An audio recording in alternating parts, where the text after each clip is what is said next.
Welcome back to Nasdaq Trade Talks. I'm your host, Jill Malandrino, global markets reporter at Nasdaq. We're coming to you live from FIA Boca. Joining me for this segment, we have Walt Lukin. He's the CEO of FIA. It's great to be back here. Thanks so much for having us. Great to see you, Jill. Lots to catch up on. You just released a white paper on market fragmentation. Let's hear more about that. Well, it's good timing. We had the international regulatory community here this week, and in one of the G20 initiatives coming out of the regulators meeting is how do we prevent market fragmentation? Meaning markets in liquidity seems to be breaking up globally, and what might be the causes of that.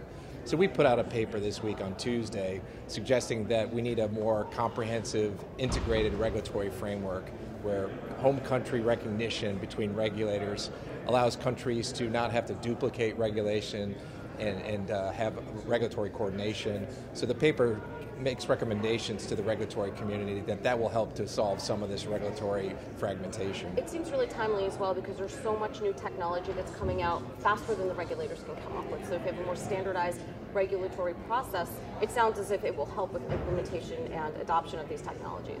And we do have legacy systems that we are dealing with, but we want to provide an on-ramp for that type of day two technology that's coming into our systems.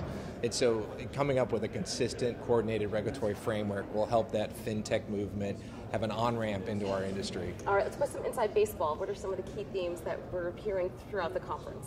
Well, obviously Brexit. So Brexit, we have 3 major votes happening real time as we're going through the conference. So people are keeping a close eye on that. I think our industry is ready for a hard Brexit potentially, but also hopeful that a deal happens shortly in the next few weeks. So we're keeping our fingers crossed there.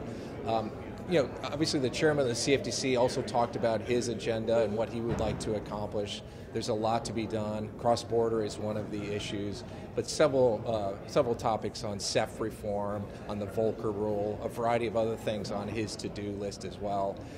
We also see sort of a concern about markets in general, a skepticism that markets may be causing problems versus solving problems. So we're here really to defend our markets, to talk about how markets solve societal problems and help people to manage risk and raise capital in our economy.